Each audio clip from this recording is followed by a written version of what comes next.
نحمده ونصلي على رسوله الكريم اما بعد فاعوذ بالله من الشيطان الرجيم بسم الله الرحمن الرحيم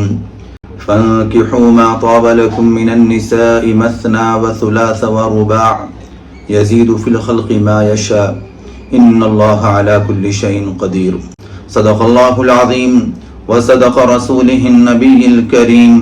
ونحن على ذلك لمن الشاهدين والشاكرين۔ میرے عزیز مسلمان بھائیوں اور امت مسلمہ کے غیور نوجوانوں، اللہ تبارک و تعالی نے قرآن مقدس میں ہمیں نکاح کرنے کا حکم فرمایا ہے، اور آپ یہ جانتے ہیں کہ اللہ رب العزت اس بات کو پسند فرماتا ہے کہ اہل ایمان نکاح کریں، اور جناب نبی کریم صلی اللہ علیہ وسلم کو نکاح کرنے کا حکم فرمایا، اور آپ صلی اللہ علیہ وسلم نے اپنی حیات طیبہ میں متعدد نکاح فرمائے۔ اس سے پتہ چلتا ہے کہ اسلام میں نکاح کی کیا اہمیت ہے۔ اب مسئلہ ہمارے یہاں یہ ہے کہ ہمارے یہاں نکاح تو الحمدللہ کیا جاتا ہے اور سبھی لوگ کرتے ہیں،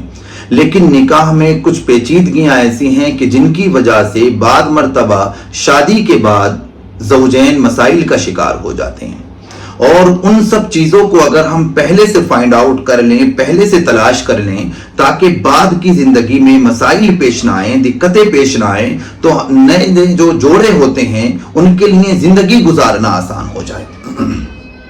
شریعت نے اس معاملے میں ہماری بڑی اہم رہنمائی فرمائی ہے، بڑی اچھی طریقے سے ہمیں بتایا ہے کہ آپ کے اوپر نکاح کرنا فرض کب ہے، واجب کب ہے، سنت کب ہے، حرام کب ہے، اور مکروہ تحریمی کب ہے۔ اگر ہم ان چیزوں کا خیال کر لیں، اور جیسا کہ میں نے پچھلی سیریز میں آپ کو کہا تھا کہ نکاح کے جو معاملات ہیں اور نکاح سے پہلے پری میرج کاؤنسلنگ جو ہے وہ کتنی ضروری ہے، تاکہ نئے شادی شدہ جوڑوں کے لیے زندگی گزارنا آسان ہو جائے، تو میریٹل کاؤنسلنگ جو ہے شادی سے پہلے وہ انتہائی ضروری ہے۔ لیکن مسئلہ یہاں یہ ہے ہمارے معاشرے میں کہ ہم لوگ نکاح کو تو بہت اہمیت دیتے ہیں، اور دینی بھی چاہیے، کیونکہ بہرحال نکاح جو ہے بڑی اہم چیز ہے، لیکن نکاح کی جو لوازمات ہیں، نکاح کی جو ضروریات ہیں، نکاح کے جو تقاضے ہیں، نکاح کے جو حالات ہیں، ہم ان چیزوں پر نظر نہیں دوڑاتے کہ کیا ہمارا بیٹا نکاح کے قابل ہے بھی کہ نہیں۔ ہمارے معاشرے میں ایک بہت بڑی مثال مشہور ہے کہ اگر کسی کا بیٹا بگڑ جائے نا تو وہ کہتا ہے کہ جی نکاح کر دو، مطلب کہ سدھر جائے گا، یعنی کہ اپنے بگڑے ہوئے بیٹے کی زندگی کو بہتر بنانے کے لیے، سدھارنے کے لیے ہم دوسرے کی اچھی خاصی بیٹی کی زندگی کو داؤ پر لگا دیتے ہیں، اور اس بات کی کوشش کرتے ہیں کہ ہمارا وہ بیٹا جس کو اس کے والدین نہیں سدھار پائے، اس کا باپ نہیں سدھار پایا، ماں نہیں سدھار پائی، پورا خاندان نہیں سدھار پایا، اس لڑکے کو دوسرے کسی خاندان کی لڑکی کو ہم لے کر کے آئیں گے، اور وہ لا کر کے وہ لڑکی جو بیچاری چند دن پہلے ابھی آئی ہے، جو نئی ہے آپ کے ماحول میں، آپ کے گھر میں، جس کا ابھی آپ کے گھر سے، آپ کے گھر کے ماحول سے، آپ کے لوگوں سے کوئی تعلق نہیں ہے، آپ اس بچی سے یہ امید کرتے ہیں کہ وہ آئے گی اور پتہ نہیں وہ کون سا مطلب کہ عمل کرے گی کہ آپ کا بیٹا جو ہے وہ یک لخت سدھر جائے گا۔ تو ہمارے معاشرے میں بعض مرتبہ نکاح اس لیے بھی کیا جاتا ہے کہ بگڑے ہوئے لڑکوں کو سدھارنے کے لیے نکاح کر دو، جس کے بعد رزلٹ یہ نکلتا ہے کہ یہ تو بگڑا ہوا اور برباد تھا ہی، لیکن اس کی وجہ سے ایک زندگی اور برباد ہو گئی، کسی کی بیٹی کی زندگی برباد ہو گئی۔ اس کا کون ذمہ دار ہے؟ اسی لیے شریعت مطہرہ نے نکاح کی کیٹیگری رکھی ہے کہ نکاح فرض کب ہے، واجب کب ہے، سنت کب ہے، حرام کب ہے، مکروہ تحریمی کب ہے۔ ہمیں ان چیزوں کو دیکھنا ہے نکاح سے پہلے، تاکہ ہمارے بچے کی بھی زندگی برباد نہ ہو اور بچی کی بھی زندگی برباد نہ ہو، کیونکہ بچے ہوں یا بچیاں ہوں، بہرحال ہماری قوم کا سرمایہ ہے، ہماری قوم کا فیوچر ہے۔ اگر ہم انہیں اس طرح معمولی چیزوں کی وجہ سے اگر برباد کر دیں گے تو لوگوں کی زندگیاں تباہ ہو جائیں گی، لوگوں کا مطلب کہ اعتماد ختم ہو جائے گا۔ تو اس لیے اسلام نے بڑے اچھے انداز میں ہمیں بتایا کہ آپ کے اوپر نکاح فرض کب ہے۔ تو میں آپ کو یہی آج دراصل بتانا چاہتا ہوں، آج کا ہمارا ٹاپک بھی یہی ہے کہ ہمارے نوجوانوں کو اور ہمارے گھر والوں کو، والدین کو یہ پتا ہونا چاہیے کہ آپ کا بیٹا نکاح کے قابل ہے کہ نہیں، اور جو نوجوان نکاح کرنا چاہ رہا ہے اس کو بھی یہ پتا ہونا چاہیے کہ کیا وہ نکاح کے قابل ہے کہ نہیں ہے۔ اچھا، جو سب سے بڑی صورت ہے وہ یہ ہے کہ نکاح فرض کب ہوتا ہے؟ بے شک نکاح فرض ہو جاتا ہے۔